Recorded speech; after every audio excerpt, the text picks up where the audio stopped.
Hi అండి, అందరికీ నమస్తే. 2025 ఏప్రిల్ 29న పరశురామ జయంతి అంటే విష్ణువు 6వ రూపమైన పరశురాముని జయంతి ప్రాముఖ్యత, ఆచారాలు, సమయం అన్నీ కూడా తెలుసుకుందాము. 7గురు చిరంజీవులలో ఒకరైన మరియు విష్ణువు 6వ అవతారమైన పరశురాముడి జన్మదినాన్ని పరశురామ జయంతిగా జరుపుకుంటాము. దేశవ్యాప్తంగా జరుపుకునే ఈరోజు హిందూ సంస్కృతి స్వర్ణయుగానికి నాంది పలుకుతుంది. అక్షయ తృతీయగా కూడా జరుపుకునే ఈ రోజును హిందూ క్యాలెండర్ నెల వైశాఖ శుక్లపక్ష తృతీయ తిథి నాడు జరుపుకుంటారు.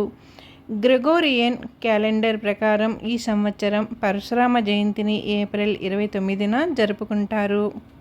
2025 ఏప్రిల్ 29వ తారీఖున ఉదయం 5:58 సూర్యోదయం అయ్యి సాయంత్రం 6:49 అస్తమిస్తుంది అని చెబుతున్నారు.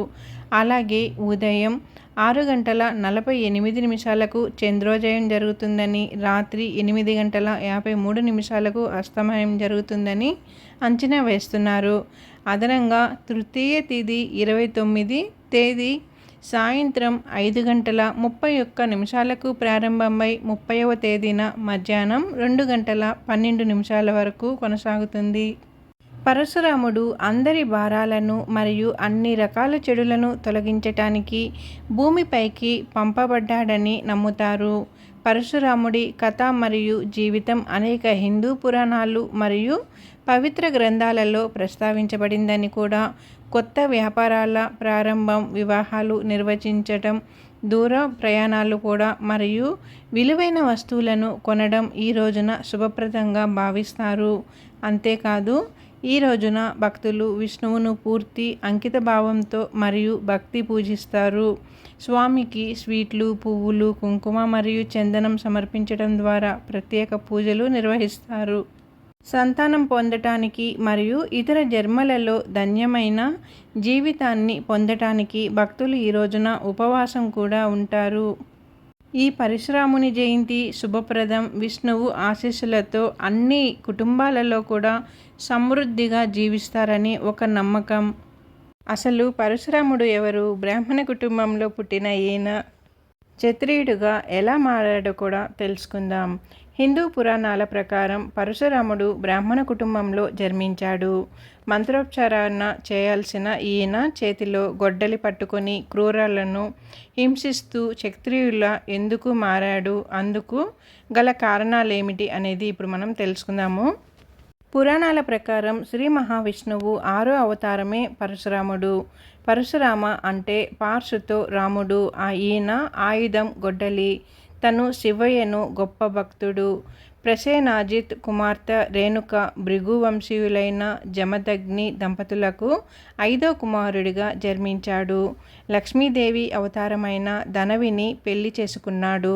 కొన్ని గ్రంథాల ప్రకారం ఈయన ఎప్పటికీ అమరుడు. ఇప్పటికీ తాను భూమిపై ఉన్నట్లు చాలామంది నమ్ముతారట. భీష్ముడు, ద్రోణాచార్యుడు, కర్ణుల గురువు పరశురామునిగా పలు గ్రంథాలలో ప్రస్తావించబడింది.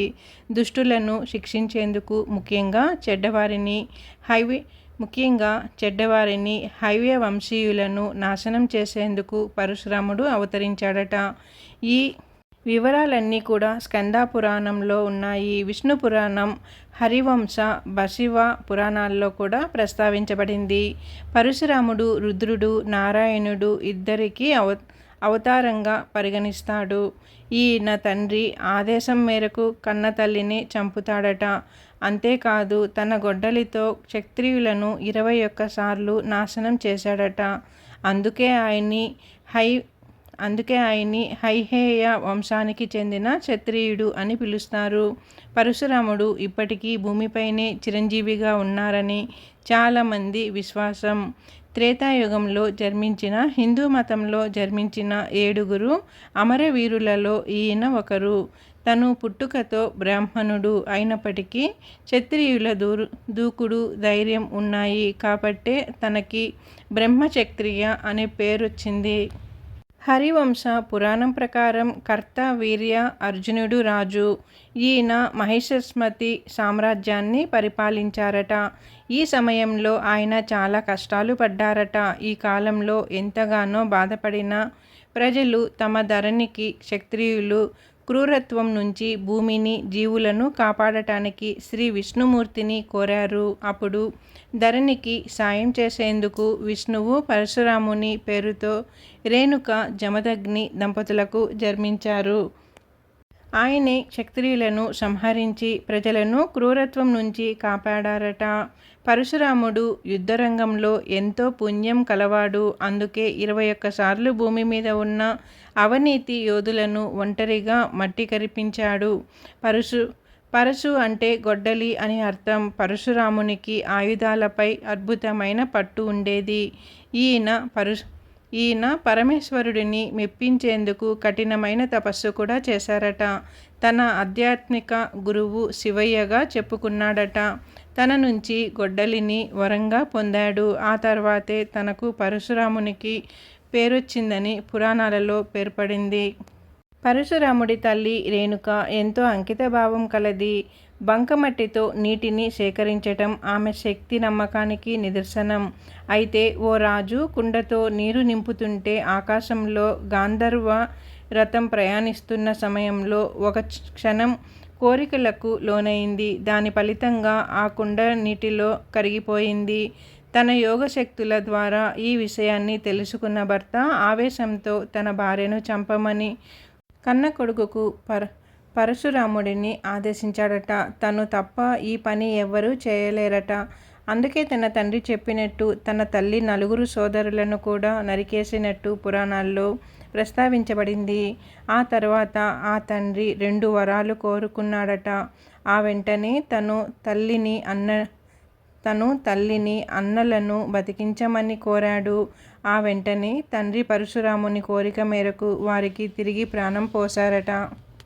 ఇదండి విష్ణుమూర్తి 6వ రూపమైన పరశురాముని జయంతి ప్రాముఖ్యత. పరశురాముడు బ్రాహ్మణ కుటుంబంలో పుట్టి ఈయన క్షత్రియునిగా ఎలా మారాడు అన్నదంతా కూడా మనం తెలుసుకున్నాం కదా. ఈ వీడియో కానీ మీకు నచ్చినట్లయితే ఛానల్ సబ్స్క్రైబ్ చేసుకోండి, లైక్ ఇవ్వండి.